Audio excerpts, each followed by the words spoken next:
तो दोस्तों, अगर आप ये 12th स्टैंडर्ड के स्टूडेंट से फिजिक्स के पेपर की तैयारी बहुत बेहतरीन तरीके से कर रहे होंगे, तो मुझे पता है कि आप में से कई सारे ऐसे स्टूडेंट्स होंगे जो स्टार्टिंग से पढ़ना स्टार्ट करते हैं, लाइक चैप्टर नंबर 1 2 3 और ऐसे करते करते आगे बढ़ जाते हैं। और आप में से कई सारे ऐसे बच्चे होंगे जो लास्ट के कुछ चैप्टर्स जो है उसको कंप्लीट नहीं कर पाते होंगे, या फिर आपके चैप्टर जो है वो रह जाते होंगे, या फिर आप उसको ऑप्शन में छोड़ देते होंगे। खासकर एक चैप्टर है जिसका नाम है चैप्टर नंबर 16 सेमीकंडक्टर्स। ये एक ऐसा चैप्टर है जो अक्सर मैंने बच्चों से पूछा है, तो वो बोलते हैं कि सर इसको छोड़ देते हैं ऑप्शन में। ठीक है, तो मैं आपको बताना चाहता हूं कि अगर मैं आप लोगों को लगभग 15 मिनट के अंदर ये पूरा चैप्टर्स के इंपॉर्टेंट क्वेश्चंस विद एक्सप्लेनेशन समझा दूं तो क्या होगा। तो डेफिनेटली ये वीडियो आपके लिए बहुत काम का होने वाला है, क्योंकि ये एक ऐसा वीडियो है जिसमें आप लोगों को ऐसी बहुत सारी चीजें मैं आपको एक्सप्लेन करने जा रहा हूं जो वाकई में आपको बहुत काम की है। लगभग 12-15 मिनट का ये वीडियो होने वाला है और सारे सेमीकंडक्टर्स के जो भी इंपॉर्टेंट टॉपिक्स के कंसेप्ट है उसको समझा दूंगा, ताकि इसको आप लर्न कर सको और बहुत बेहतरीन तरीके से आप अपने एग्जाम में अगर ये क्वेश्चंस पूछे जाएंगे तो कर सको। ज्यादातर जो क्वेश्चंस होते हैं इसमें से आप देखोगे तो थ्योरेटिकल होते हैं, और क्वेश्चन नंबर जो आपका सेक्शन नंबर बी जो होता है, ठीक है, उसमें पूछे जाते हैं 2 मार्क्स के कैटेगरी में। अक्सर देखा गया है एमसीक्यूज में भी पूछ सकता है, 1 मार्क्स में भी पूछ सकता है, लेकिन 2 मार्क्स में भी हमने अक्सर देखा है। तो चलो क्या है वो चीजें फटाफट से देखते हैं। सारे पीवाईक्यू एंड इंपॉर्टेंट क्वेश्चंस लेकर आया हूं। Let's get started. 1 and 2 marks question from chapter number 16। जी हाँ दोस्तों, शुरू करें। Let's get started. तो सबसे पहले एक क्वेश्चन है, इसको देखो, इसको आप अच्छी तरीके से याद करना पड़ेगा आप लोगों को कि the gate which produce high output when is both inputs are high. यानी कि कौन सा ऐसा गेट है जिसको अगर मैं हाई आउटपुट दूंगा तो आपका जो इनपुट्स है, ठीक है ना, आउटपुट हाई आ रहा है जब इनपुट्स हाई दिया हुआ है। तो लेट्स से जैसे एग्जांपल के तौर पे ये आपको दिख रहा है, ये मैंने एंड गेट बनाया हुआ है। तो आपको पता है कि जब मैं इनपुट दूंगा तो उसका क्या होता है, that is A dot B होता है। तो अगर मैं मान लो इनपुट 1 देता हूं, ठीक है, 1 and 1 देता हूं, तो ऑब्वियसली इसका जो आउटकम आएगा वो भी 1 आएगा। तो जब मैंने इनपुट्स को हाई दिया तो आउटपुट्स भी हाई आ रहा है। तो क्वेश्चन पूछा कि जब आपका आउटपुट हाई है, ठीक है, जब आपका आउटपुट हाई है तो इनपुट्स भी हाई होने चाहिए। तो ऐसा कौन सा गेट है, तो वो है आपका नैंड गेट। ठीक है, नॉट नैंड, माफ करना, AND gate. This is AND gate, ठीक है ना। ये क्या है, symbol of circuit of AND gate. ठीक है, तो ऑप्शन नंबर बी आपका करेक्ट आंसर हो जाएगा। नेक्स्ट अगर मैं बात करूंगा state 4 advantages of light emitting diode. ये क्वेश्चन पूछ सकता है आप लोग को, बहुत इंपॉर्टेंट है। जितने भी टाइप के डायोड से मैंने पढ़ा दिया आप लोग को, और पढ़ भी लो, इस वीडियो में आपको पता चल जाएगा, चाहे वो जेनर डायोड हो या फिर लाइट एमिटिंग डायोड। अब ये क्या होता है, पहली बात तो एडवांटेज क्या है, सबसे पहला एडवांटेज के एलईडी जो होता है वो एनर्जी एफिशिएंट होता है, कम लाइट में, ठीक है ना। अगर आप देखोगे मतलब मोर लाइट प्रोड्यूस करता है लेसर इलेक्ट्रिकल पावर से। इसकी लाइफ टाइम भी काफी लॉन्ग होती है, ठीक है, लगभग 50,000 घंटा या फिर उससे ज्यादा जो है इसकी लाइफ टाइम जो है वो चलती है। Almost no warm up period, मतलब इस लाइट को स्टार्ट होने में, जैसे पहले के जो ट्यूबलाइट्स वगैरह थे तो उसको स्टार्ट होने में टाइम लगता था, लेकिन इसको कोई वार्म अप की जरूरत नहीं पड़ती है।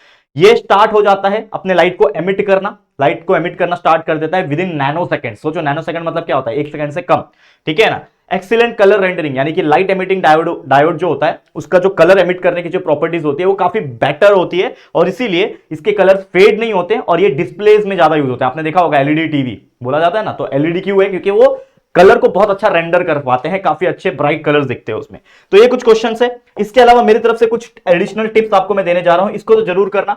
आपका एक क्वेश्चन आ सकता है कि draw the circuit diagram of A half wave rectifier, या फिर draw a circuit diagram of for a full wave rectifier. तो ये दोनों हाफ वेव रेक्टिफायर और फुल वेव रेक्टिफायर के डायग्राम को प्रैक्टिस कर लो।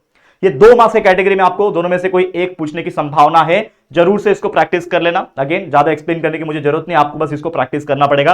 This is the half wave rectifier, this is the full wave rectifier, practice कर लेना।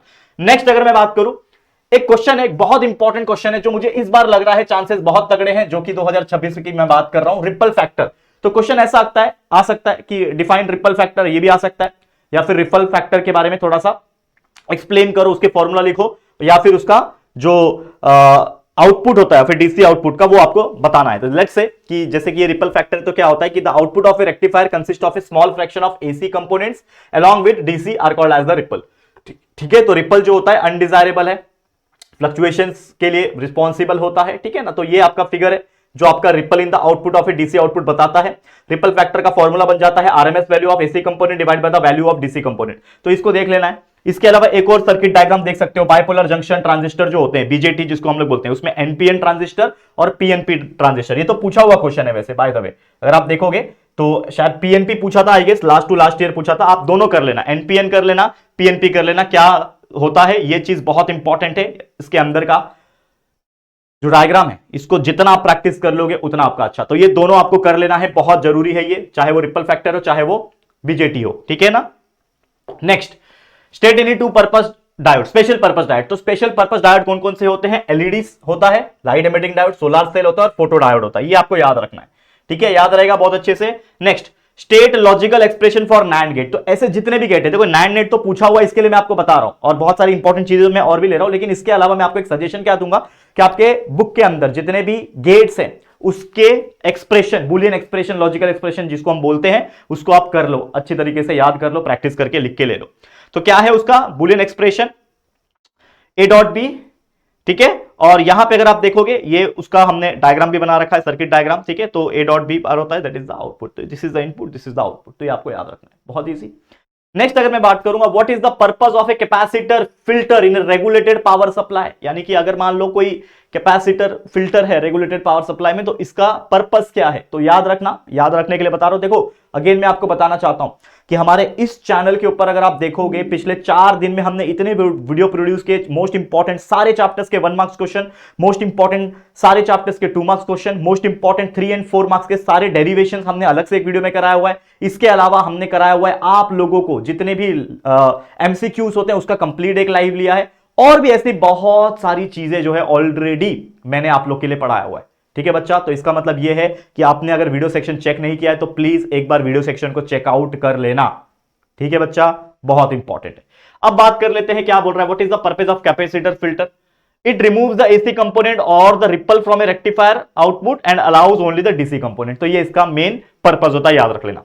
Next है write application of Zener diode. देखो ये भी बहुत इंपॉर्टेंट है, जेनर डायोड। तो it is used when constant voltage supply is required, voltage regulator के तौर पे एक्ट करता है, it protect against the meter damage from accidental fluctuations. ये आपको याद रख लेना है।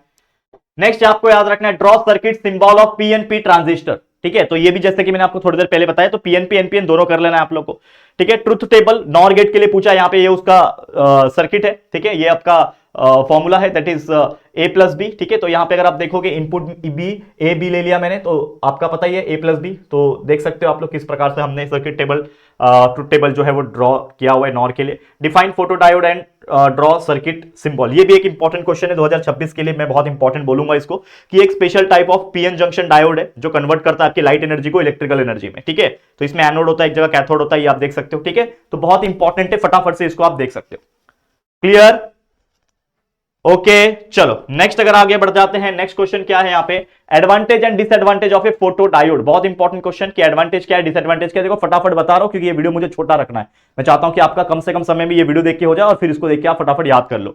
तो light weight and compact size होता है, वेरी क्विक रिस्पॉन्स होता है जब सनलाइट के एक्सपोज होता है। डिसएडवांटेज क्या है फोटो डायोड का, कि ये इसकी प्रॉपर्टी जो होती है टेम्परेचर के ऊपर डिपेंड करती है, similar to many other semiconductor devices, और low reverse current for low illumination levels, ये याद रखना है। फुल वेव रेक्टिफायर का या फिर हाफ वेव रेक्टिफायर का एडवांटेज डिसएडवांटेज वो भी पढ़ लेना, लेकिन यहां पे पूछा हुआ है फुल वेव रेक्टिफायर का एडवांटेज क्या है, कि जो एफिशिएंसी होती है फुल वेव रेक्टिफायर की, ये हायर होती है हाफ वेव रेक्टिफायर से, बट ऑब्वियसली रेक्टिफिकेशन जो है वो दोनों साइकिल्स में होता है एसी इनपुट के, और रिपल जो होता है फुल वेव रेक्टिफायर में लेस होता है as compare to half wave rectifier. तो एटलीस्ट ये 3 पॉइंट याद रख सकते हैं, 2 मार्क्स के लिए पूछा जा सकता है क्वेश्चन। तो यही सारी चीजें थी जो मुझे आप लोग को शेयर करनी थी इस वीडियो के माध्यम से। तो आप देख सकते हो बहुत कम समय में लगभग 8-9 मिनट के अंदर ये चीजें मैंने आपको एक्सप्लेन कर दिया, जो कि थे सारे इंपॉर्टेंट 1 मार्क्स 2 मार्क्स के कैटेगरी के क्वेश्चन, जो कि चैप्टर नंबर 16 स्पेसिफिकली पूछा जाएगा। तो आप इसको जरूर से प्रैक्टिस करके ले लो, ट्रस्ट मी बहुत अच्छे तरीके से इनमें से ही क्वेश्चंस बन सकेंगे, और आपके लगभग 3-4 मार्क्स तो आपके समझ लो इस चैप्टर के माध्यम से आप फिक्स कर लोगे। तो ऑल द वेरी बेस्ट। ऐसे जितने भी वीडियो से फटाफट जाके वीडियो देखो, पढ़ते रहो जितना हो सके। All the very best. Video पसंद आए तो दिल से वीडियो को लाइक करो और शेयर करो एक बार, प्लीज अपने सभी दोस्तों के साथ एक बार शेयर कर देना, और पहली बार आया चैनल पे तो चैनल को सब्सक्राइब कर देना, ठीक है दोस्तों। जल्दी मुलाकात होगी किसी और न्यू वीडियो में, तब तक के लिए thank you, take care and good bye.